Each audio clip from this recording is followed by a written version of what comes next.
Hi, this is DevDegree. Explained in a minute. DevDegree is a 3 to 4 year learning program that earns students a computer science degree, while also getting hands-on experience at Shopify. We call it work-integrated learning. Thanks to our university partners in the US and Canada, you're able to balance classroom time and hands-on time working on development teams, allowing you to truly master skills working on Shopify products and making an impact. And the Shopify team is there to support you every step of the way. You get access to mentors and technical instructors who help you navigate not just software development, but also the professional world. You'll learn how to work on a team while sharpening your unique talents. The best part? The best part? The best part? DevDegree pays for your tuition and gives you a salary for your work. So in the end, you graduate with more than a degree. You graduate with a resume.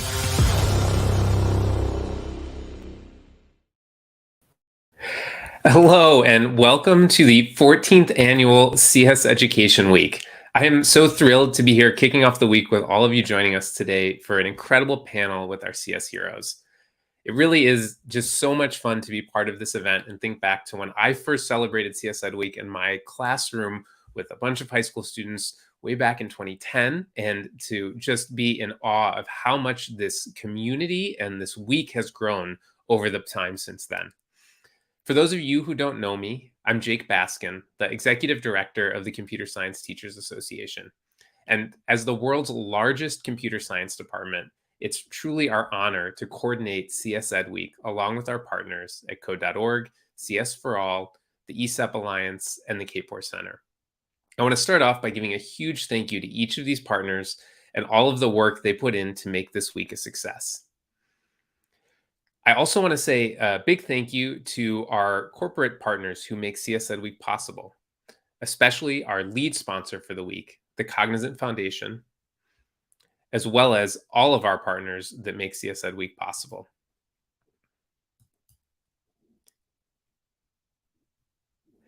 And of course, I need to say a huge thanks to CSTA's year-round strategic partners, Microsoft, the Cognizant Foundation, Google, and ACM. Your continued support of CS education makes a huge impact on students and teachers around the world. And last, but definitely not least, I want to say a huge thank you to Dr. Abigail Joseph, who is the 2023 CSEdWeek Chair and who has led our planning committee over the last year. It's truly my pleasure to turn it over to her to lead today's event after a short video from one of our partners. Computer science is now recognized as an essential skill for all students. At VEX Robotics, we're making sure that teachers have what they need in order to engage even their youngest learners. VEX 123 is the perfect bridge between the physical and digital worlds in which our students dwell. By pressing the color-coded buttons or using the VEX coder, the robot performs a sequence of commands, making CS accessible, hands-on, and fun. Next, students can try VEX Code VR, which provides online anytime access to coding, with virtual robots, immersive playgrounds, engaging STEM lessons, and 3 different programming languages to choose from. Over 4 million users in more than 160 countries have enjoyed VEX Code VR's browser-based accessibility, with no student accounts or software installation required. VEX Robotics is changing the way that students see computer science. Visit getstarted.vex.com to learn more.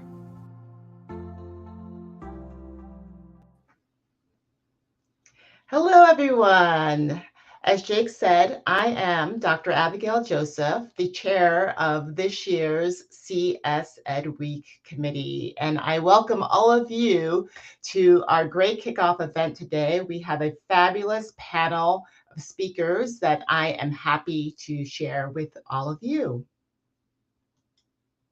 CSEdWeek is an annual call to action to inspire K-12 students to learn computer science, advocate for equity in computer science education, and celebrate the contributions of students, teachers, and partners to the field. This year's theme is celebrating our progress. We need to know where we've been to know where we're going.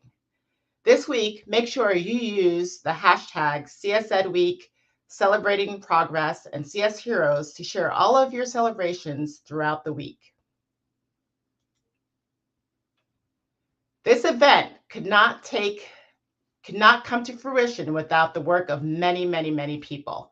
And I would like to take a moment to thank the CSEdWeek committee that consists of leaders from CSTA, CS for All, Code.org, the KPOR Center, and the ESEP Alliance, Expanding Computing Education Pathways.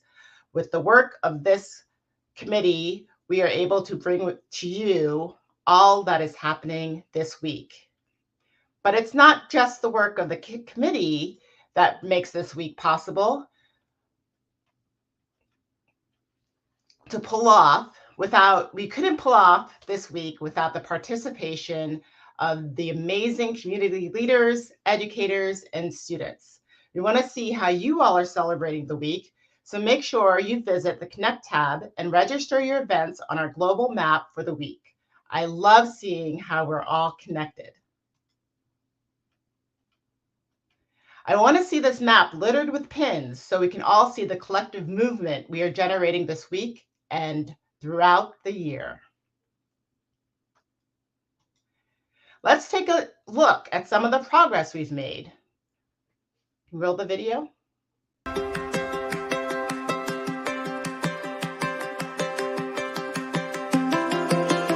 I used to think computer science was just coding, but now I think CS is everywhere. CS isn't just about coding and programming. It's so much more. It's computational thinking, it's algorithm development, it's problem solving, and all kids can engage in it. Every single of my students, regardless of color, race, and ethnicity, can partake in computer science and build the future for themselves. I used to think computer science was the hardest science to ever take until I actually took the class. It's really easy. I used to think computer science was all about development and analysis, but now it's all about essential problem solving for all students. And I'm really glad to be a part of changing the future so that more people of all genders, from all demographics, feel like they can be a part of what's contributing to making our society better using technology. When I was a computer science student, I used to think computer science was just software and coding. But after being a teacher and educator, I realized that computer science is a community of skills and practices that everybody needs to be successful.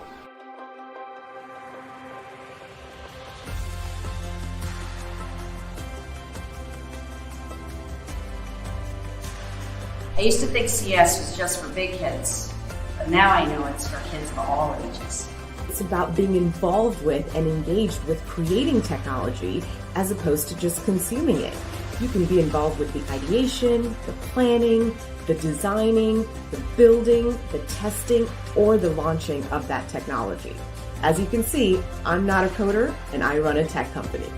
I used to think computer science was nice to have for students, but now I think it's essential for everyone. I used to think computer science was just a bunch of coding. It's a lot more than just coding, a learning experience and a community experience as well. I used to think CS was something you could only teach in high school, but now I know CS should start in elementary. No, computer science is about problem solving, algorithmic thinking, and executive functioning. When I started computer science, we only had 12 students. Now we have over 300. I used to think computer science was hard and boring, but now it's just so easy and I love it.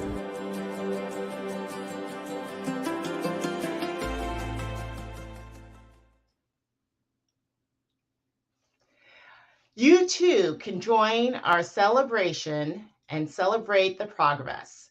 If you go to the Celebrate tab on the CSEdWeek website, you can download a bunch of social media templates to share your progress throughout the week on your different social media platforms. Today, we begin with the celebrations by acknowledging and connecting with our CS heroes. We are excited to introduce you to this year's CS Heroes. These heroes are a little bit different than the heroes that we have celebrated in the past. These 11 amazing young individuals, yes, we are celebrating some amazing youth who are transforming industries with computing, from making AI more inclusive for autistic people to making CS accessible to orphaned women in Egypt. CSEdWeek is your headquarters for all the information on our CS Heroes, including lesson plans that you can incorporate into your classroom. On the CS Heroes webpage, you'll find 6 resource categories on how to use the posters. Learn how to highlight the CS Heroes into your welcome or closure activities, or try an entire lesson with your students. 2 of the activities have students designing posters, creating their own posters of their CS Heroes or a poster of their future self. The poster design activities provide comprehensive slide decks that include content vocabulary guides, graphic organizers, and unplugged activities. This is also where you can access the 11 CS Heroes with links to their individual pages.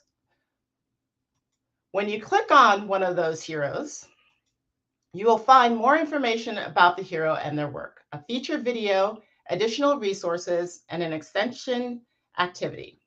These resources were designed to give you a plethora of opportunities to engage your students with the heroes. And now, the moment we have all been waiting for, our first panel to kick off this week. It is my distinct honor and privilege to sit in conversation today with 4 of our 2022 CS Heroes. Before we bring them to the stage, I will briefly introduce them all. Okezue Bell saw the lack of community-responsive applications in computer science. So this led him to seek to develop solutions to cater towards the underserved. After meeting an amputee, Okezue invented the WeArm, an inexpensive prosthetic device that uses artificial intelligence, 3D printing, and haptic technology to accurately and easily mimic the behavior of a human hand. Okezue will pilot the WeArm in underserved clinics in Nigeria and Bosnia in 2023. The innovation has been recognized internationally by Johnson & Johnson, Microsoft, and more. Okezue uses this platform to uplift youth, especially those of marginalized groups, informing them of how to innovate and exposing them to STEM fields. Let's welcome Okezue. Next, we have Daisy Murillo. Daisy has dedicated much of her free time teaching about computer science and sharing her knowledge with others, particularly students from K-12. Daisy continues to do public speaking engagements about diversity and tech education. She looks forward to a future where students of any age, race, ethnicity, cultural background, or economic status have the access to explore CS. But she also looks forward to a future where students are not only equipped to code every day, personal computers, but quantum computers too. Let's give a big round of applause for Daisy. Next, we have Kayla Fortson. Kayla recognizes that learning computer science at an early age was a privilege. So she wanted to give back to her community by volunteering to assist young women in learning how to code and hoping she can inspire other young Black females to follow their dreams. She feels honored that she may play a part in sparking the love for another young woman to grow a passion for computer science.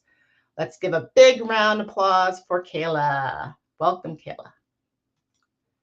And lastly, we have Yim Register. Yim believes that everyone has a story to tell. Their work uses trauma-informed computing to encourage learners to express themselves through data. They focus on the effects of social media algorithms on mental health, personal agency, and self-expression.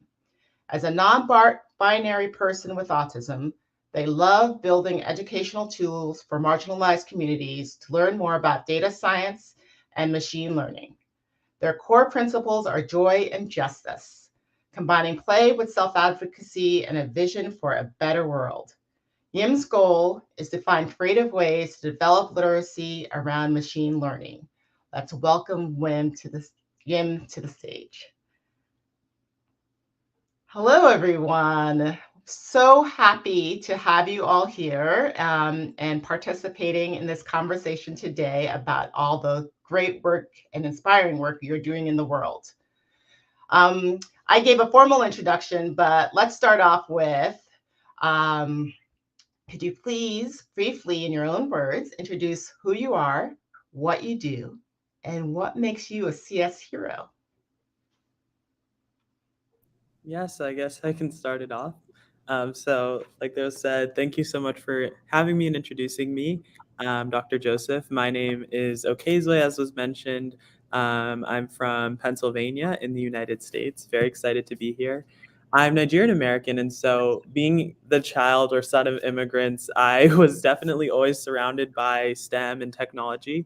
I had the privilege of having two engineers as my parents, and so growing up under strong Black engineers made me want to be one myself. And so, in sort of trying to follow in my parents' footsteps, I ended up doing a ton of just different work in terms of research and engineering. I actually conducted research at the MIT Media Lab and Harvard Medical School.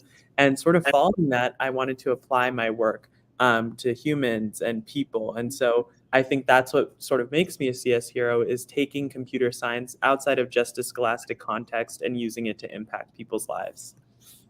Oh, I love that. Okay. Oh, Okezue. Impacting people's lives. That's really important. Daisy, why don't you go next? Yep.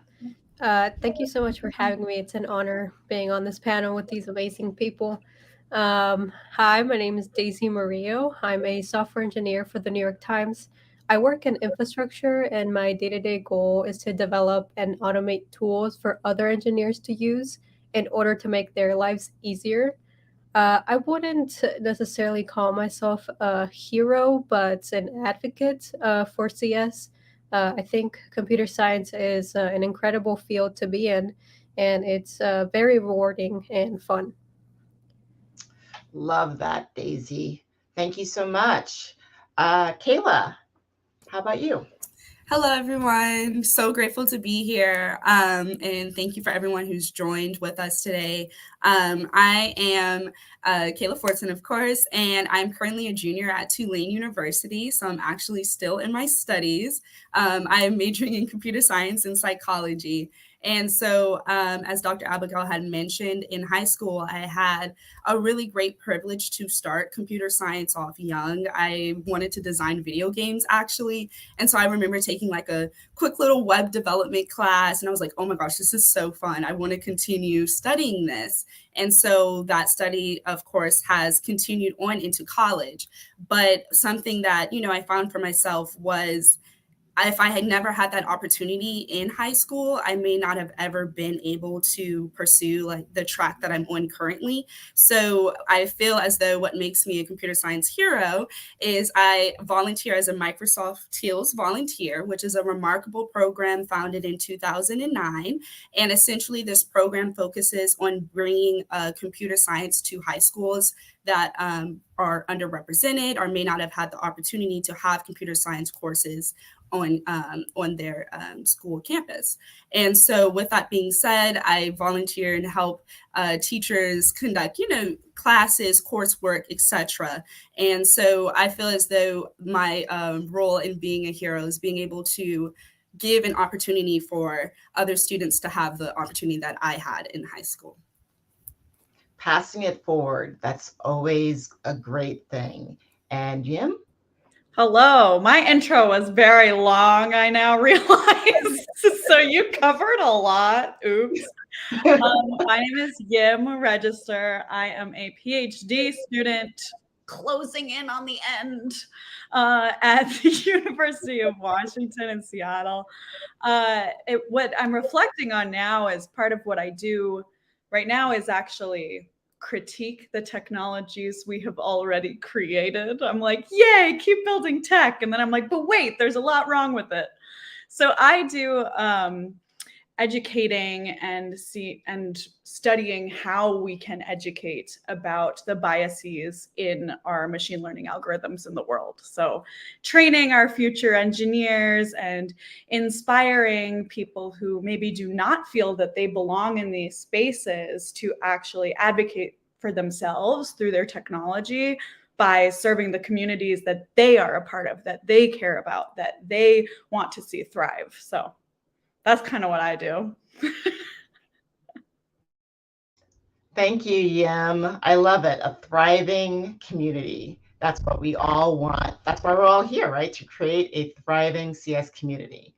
And what better way to do that than to think about this year's theme for CSEdWeek. So this year's theme is celebrating progress in computer science. I can't think of a better place to start than at the beginning of your budding interest in CS.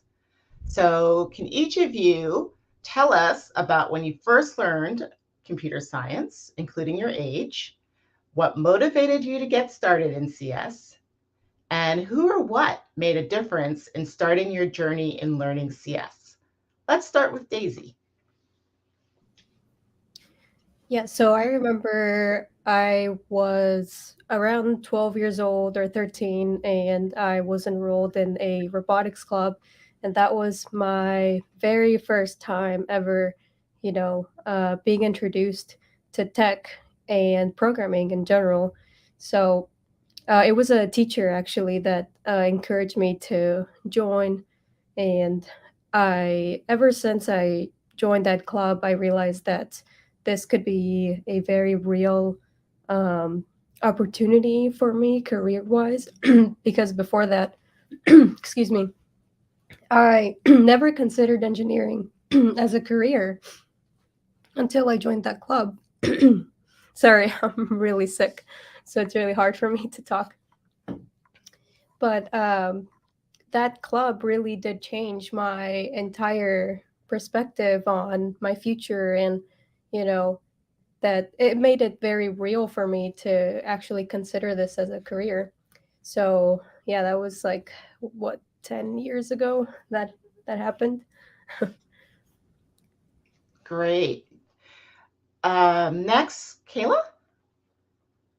Yeah, certainly. So I had kind of touched on this a little bit in my intro, but as I had mentioned earlier, I first got started in high school, and I think I was around age maybe 14, 15. And it started off with a small web development class, and I had done well. And, I remember going to my counselor, what other classes are there? Like, I want to do some more, like, I want to learn more code. And I had jumped into AP computer science principles at the time. And that was amazing. And once again, I loved it.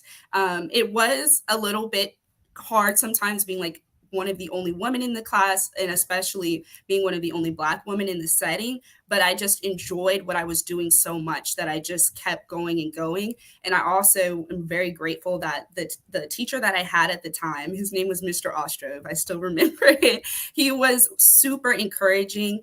And I remember, he complimented work when it was done well, and it was really encouraging. So I feel as though that was a person who made a difference. And I remember I had got a 5 on the AP exam, and I didn't know that there was another course, the AP Computer Science 8. And Mr. Ostrov actually personally came and found me in another class, and he was like, why are you not enrolled in this class? What is going on? You need to continue. And I was like, oh my goodness, I didn't even know there was another course. So I really think, people who are looking out for other students like that and keeping people encouraged. And I just think that was amazing. So that's a little bit about when I first started. Invitations are always so helpful, right? To be invited, and it almost feels like you can't say no because someone saw something special in you. Yim, how about you? Yeah, so I did not ever touch a line of code until my junior year of undergrad. So I might have been 20. And I was dead set on becoming a neurosurgeon. I'm not a neurosurgeon, but this was like my dream. And to do the cognitive science program that I was in, you had to take a coding class, okay? And I was like, this is going to be horrible. This is going to be horrible. My brain doesn't work that way. You can hear it, right? My brain just doesn't work that way. I'm not good with computers. I'm going into medicine. I didn't go into medicine. And basically, I worked myself up. I planned my whole schedule so that I had easy classes, except for this one computer science class. Within like the first week, I was like, I'm dropping out of pre-med. I was like, I need to do code for the rest of my life.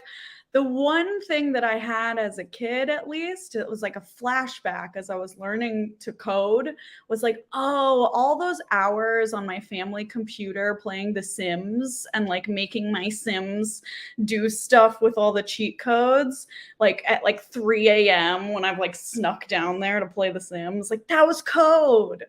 So I had a bit of a later start. But I would say for me, there were people along the way that I think encouraged me. It's not coming up very strongly. So I guess I will say the biggest thing that encouraged me was like, it was my autistic special interest for the past like 8 years. So I started just like building stuff and like doing stuff and like creating games and like things I wanted. And that inspires me now with like, I kind of do like personalized education for it. So I guess that's what I would say. I love it. I love it. I love that yourself inspired yourself to pursue this degree. And we're so happy that you left pre-med back in the dust. Okay. Oh, Okezue? Yes, nice. You're doing really good with the name. I'm very impressed. But yeah, my first exposure, like I had mentioned, it was really just like inspiration from my parents. You know, when you're constantly surrounded by something, I think your environment really does help to mold sort of your interests. And so I had gotten into like languages pretty early on, like Bash, like very basic languages at around 6. And like almost a decade later, now when I'm 16, I'm like, it's crazy how like just from starting there, I've been able to learn so much in what feels like a really short span of time. And so I think one of the biggest things that happened was that in school, I was really interested in like biology and chemistry, actually very disparate fields from what my parents did. But I found that computer science could almost become this language through which I could view these other subjects. You know, everything can be sort of turned into this qualitative value or modality or interest. And so in learning that and learning about fields like bioinformatics or chemoinformatics, I started to realize that computer science could be a perfect way for me to start interacting with these subjects on a more intimate level. And that's ultimately what led me to research. And I was encouraged by so many amazing people along the way. It would be almost impossible to name them all. But I definitely say my research mentors, Dr. Patrick Purdon, Mr. Galitsky, my math teacher, Mr. Wisdo, my chem teacher, Ms. Sesko, my AP Comp Sci teacher, just like all of these amazing people who have really been integral throughout my journey, both as an advocate, activist, and also someone who works in computer science. I love it. I love the fact that you saw computer science as an avenue to bring together with other subjects. That I think is the beauty of computer science, is that it's everywhere and it can be integrated into just about anything. So we are going to talk a little bit about advocating. And I'm going to specifically tailor this to Kayla, Daisy, and Yim, because you talked a lot about the work you do and spending a lot of time advocating for others to participate in computer science. How are you doing this in the work that you do? How do you do that? How do you bring in people? I heard Yim earlier, you said something about just wanting to make it an area where everyone feels comfortable, like that they can participate in. Kayla, let's start with you. Yeah, definitely. I feel as though it starts off at the core is education.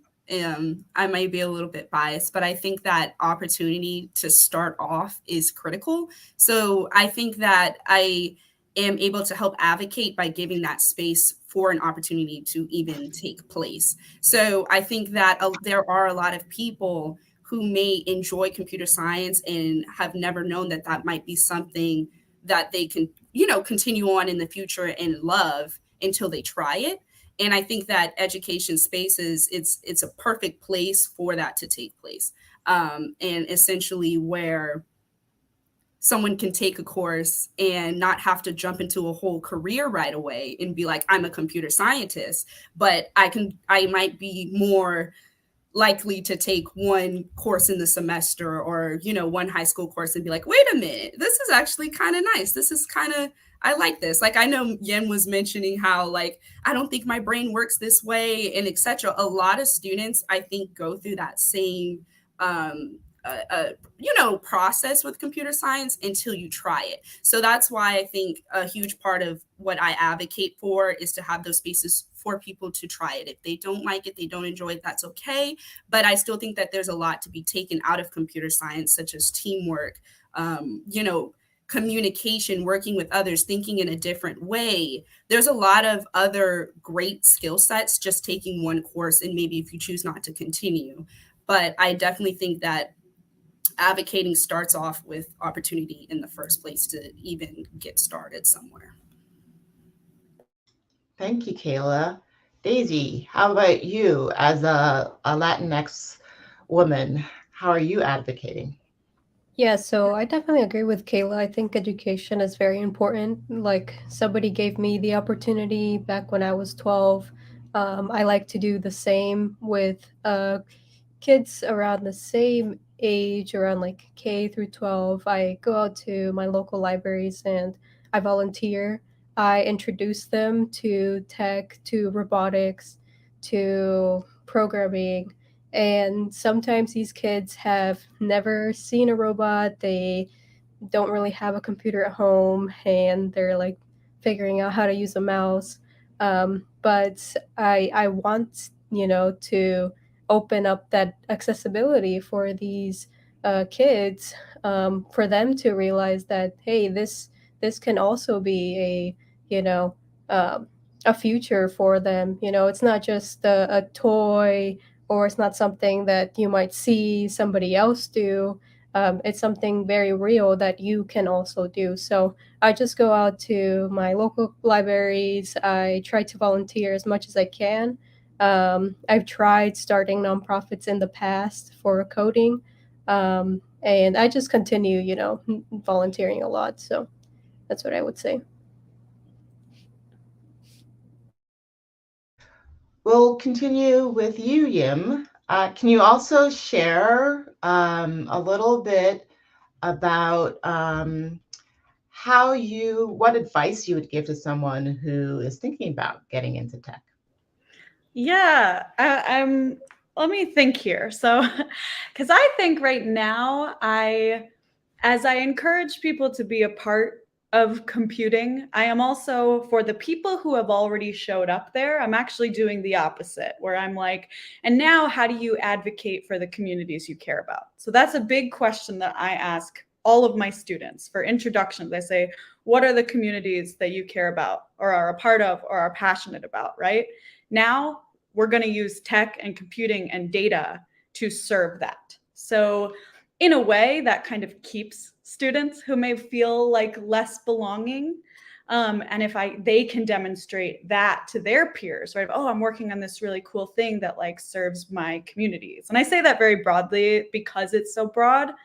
But I think a big thing there is showing that it can be very personal. As I said, and I'm realizing now through this conversation, like what inspired me was the personal things I had in my life I wanted to express. And so if I really boil down to it, it's like advocacy because you already care about something. And now tech is your medium, data is your medium. And then that inspires other people, right? Who say, oh, tech, it's just computers, right? It's actually, oh, that's building freaking robotic arms. And, like making TikToks and spreading education, like this is all part of it. We are doing advocacy by being. So anyhow, and my advice is to tune into what you care about. The rest will come. That is great advice. I love the idea of following your passions and the rest will kind of follow. And that's a great segue into a question I have for Okezue. Okezue, you build affordable prosthetic arms for amputees using artificial intelligence and 3D printing. Yes, let us give that a round of applause. Can you share about the process of making the WeArm and some of the challenges with building the prototype and testing it? Yeah, so the process of building the WeArm was honestly one of the, I'd say, most difficult, but also most rewarding processes. Because typically with a lot of computer science projects, sort of the execution is more streamlined. Like you sort of have a goal, and then you work backwards from that, implementing all the technical steps to be able to build out a final product or a final function. But with something like a prosthetic, I was, implementing hardware and software. So now I had all of these considerations to sort of take into account, like just the gripping size, would it be able to hold objects with a certain geometry, and so on and so forth. And so I had already been doing my work at Harvard Medical School on neuroengineering. So I was looking at sort of brain signal analysis and sort of how we can use AI-based tools to better decompose and understand those signals. And so it was like, this technology is amazing. What if I applied it now to people that I know of, people that I care about? And that's something that's really important, I think. When you have a technical skill and you have people in mind, you can build pretty much anything if you just effectively combine the two. And so I had met an amputee because I was an ambassador for Billion Strong, which is essentially this global disability organization that sort of runs across 80 different countries. So I'd met amputees, I had met so many differently abled people, and I just wanted to see how I could possibly help them and how I could help engage that community, despite not necessarily being a part of it myself. And so that's what inspired me to start embarking on this project of building the prosthetic arm. And I had to take into account what type of algorithm to use. I had to test on so many different types of objects. I had to meet directly with amputees, engage with the people with whom the project is in mind for. That's something that's also really important, because if you look to history, a lot of times when they're trying to implement these technologies for marginalized communities, it's not done properly because they're not consulting with the people who are experiencing the issue themselves, especially when it comes to racial minorities, sexual minorities, et cetera, et cetera. There's just not that, there's that disconnect there that we need to consider. And so because of that, I was able to meet with all of these amputees. I was able to test my projects with them. And then I was finally able to get results and go through these iterative cycles to ultimately come out with this final project that we're now piloting. Okezue, wow. I'm sure everyone in the audience has applause, and I love the focus of the human-centered design. It is something that we need to think about as we move forward. And I can't believe how fast the time has gone. I could talk to all of you all day and just find out more about you and everything you do. But we're going to take a moment to wrap up this segment with a little blast to the past. We're talking about celebrating our progress. So let's start by celebrating our progress. I'll start. So this week, I'm celebrating my high school self that was mentored in CS by numerous Bell Labs employees in the 80s, and my present day status as a TEDx speaker championing for Ubuntu innovation and inclusive tech communities. My advice to my high school me would be, stay the course. No matter the obstacles, no matter the challenges set before you, there will be many to overcome, but you can do it with the help of your community. All right, okay, Okezue. Yeah, so this week, I think I'm championing me going from just someone who is curious and interested in so many different topics to now someone who has sort of focused that passion to actually help other people, from the WeArm to Fidutam to reaching over 56,000 students with a partnership with the United Nations for their educational workshops. I've been able to truly realize my impact and my interest in a way that I think is meaningful to my community and at large. And so my advice to myself would really be to build out that community, to network with people, to connect with youth groups, to work with others. I think there's so much power in the network you have around you. And when there are amazing people who look like you and who don't look like you to support you, that's when some of the best work comes out. All right, Kayla. I feel like this is a little bit young me, okay?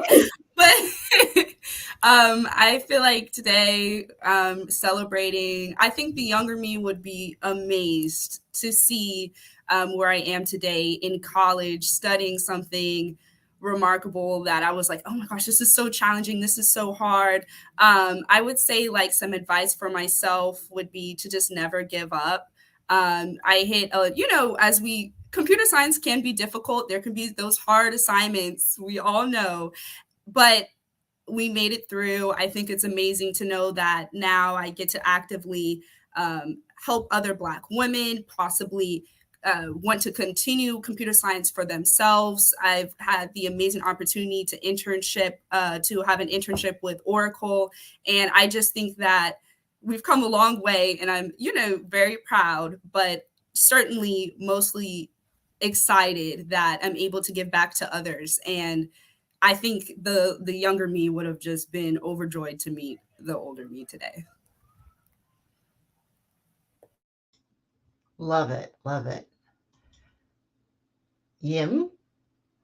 There I am. I think so. The thing coming to mind is, especially when I first started learning to code, I wanted to prove so bad that I was smart enough, that I was smart, that I was good, that my brain worked that way, right? Like I went through a lot of being like, I can do this, I can do this, I can do this. Look how much math I can do. Look how much code I can do, which is great. Go me. But I have transitioned into a place that's like, I don't need to be the smartest. There are so many people that are smarter, smart in different ways, but I can always try to focus on maybe being the kindest, right? And also showing to my students that they can be me. I'm stepping into a role now where it's like, I'm the adult here. Like I'm the one who has it figured out, right? And so instead of me trying to prove, look how much I know, it's look how much you can know also, that we can know together, right? We're going to be heroes together. So, and then also to just like embrace individuality, right? There is no smartest because you're the best at being you. Do that. Mm-hmm. Be you. And Daisy? Oh, Daisy.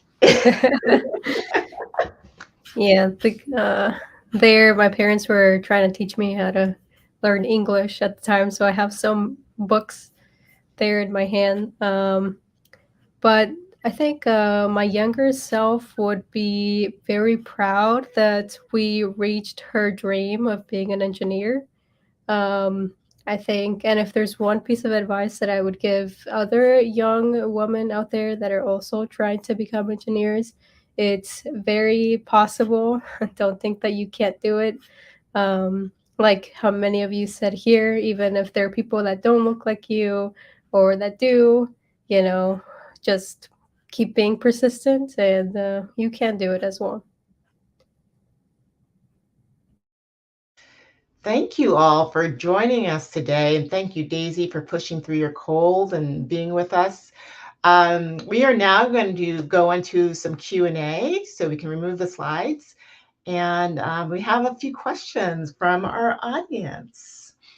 First question to all of you is, what school opportunities helped you the most? What helped you the most to get to where you are right now? What would you say? I guess as I'm still in school, I have like some more recent stuff to draw from. But I guess some of the biggest school opportunities for me, I think I'm in a personally very privileged position. So some of the opportunities I've had, from like participating in science fairs to like being able to do science research clubs, etc. Other students may not be afforded that same level of privilege or even freedom. So to an extent, I could say like all of the science fairs and the research I was able to do outside of school. But I think some of the biggest opportunities I've had are just like networking with amazing young people who are working in these areas. I think all that's required to do computer science, to do anything really, is some perseverance and creativity. So even in the face of adversity, if you're able to connect with the right people, people who will connect you with other people, and people who can also serve as your role models. That can be some of the most effective and useful inspiration. And you never know what will come out of those relationships. So even if you don't have the resources right now, the people who you connect with just on a whim might have them for you. Wonderful. Anyone else have any thoughts on opportunities they've taken in school, in high school, or in college that set you on your path? Yeah, I think I can add to this a little as well. Use your community. Use your community. It is an amazing resource. Most times, like 9 times out of 10 in the computer science world, we're not doing it alone. You're doing it in a team. We're working together. So with that being said, like if this is genuinely something you're passionate about and interested in learning, don't be afraid to ask for help. Hey, I'm kind of confused on how this program works. Would you mind teaching me? And that's how you build those relationships, those friendships, those opportunities. Oh, then you meet a friend and that friend is like, hey, I'm taking this really cool course over here. Do you want to take it with me? These are the type of small interactions that add up that get you to that point where you want to be. So I would say community is really, really important in computer science, and, you know, the teams, the classmates, whatever the community looks like for you, but just don't do it alone. I would recommend. That's great advice. And there's another question that I would love to get to before we go away. And maybe Yim or Daisy, you can weigh in on this question. From an equity standpoint, what were some challenges you had to face or you saw your peers struggle with? So as you talk about community and that being like the thing that helps you get through it all, can you think of any specific challenges that you might have had as you've been pursuing these fields? Yeah.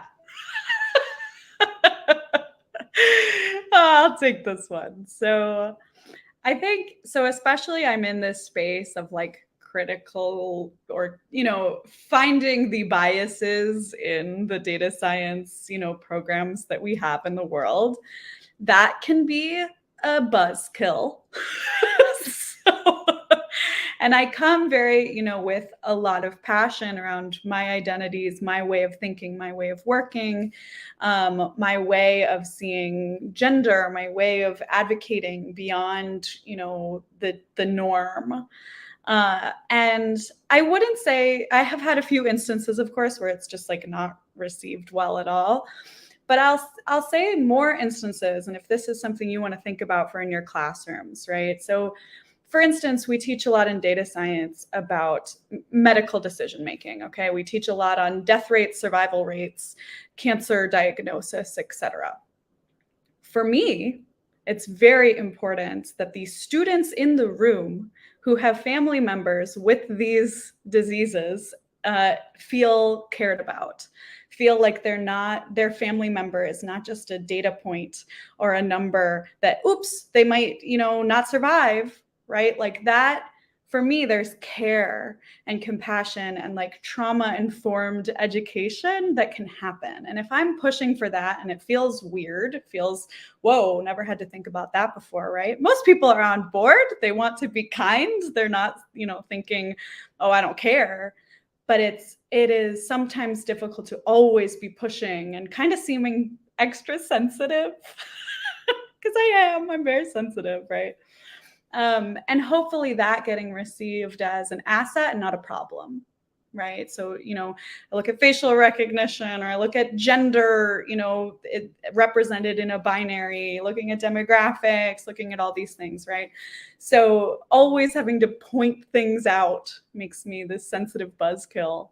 But with the right people in the right environment, it is an asset. It makes all of our work better. That's what I'll say. That's great. Daisy, you're in the public eye a lot with your TikTok videos. Have you had to overcome any challenges as you started to share your advice and your knowledge and information around computer science?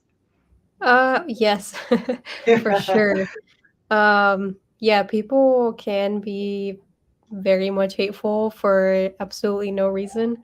You'd be surprised, everyone has that little bit of pessimism, but other people have a stronger, uh, you know, pessimistic point of view. So, um, yeah, they look at you through like a fine magnifying glass, and they see the like worst details of you, and then they point it out.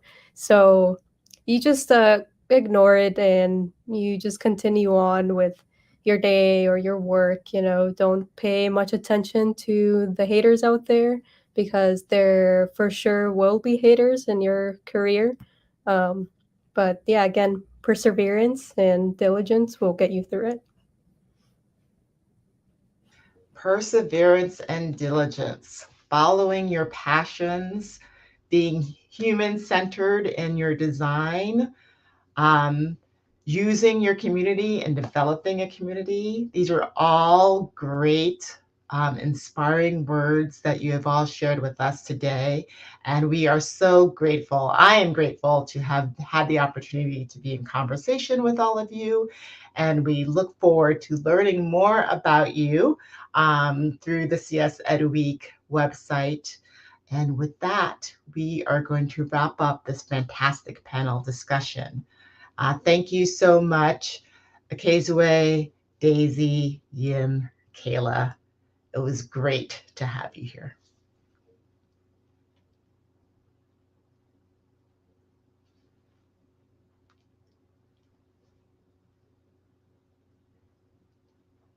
All right. And thank you, all of you, for joining us today for our kickoff panel of CSEdWeek, celebrating our progress. We hope to see your celebrations in the event map. We hope to see your celebration of progress through social media. And make sure that you go to the website and use all the resources. Thank you so much for joining us, and have a great week. Bye.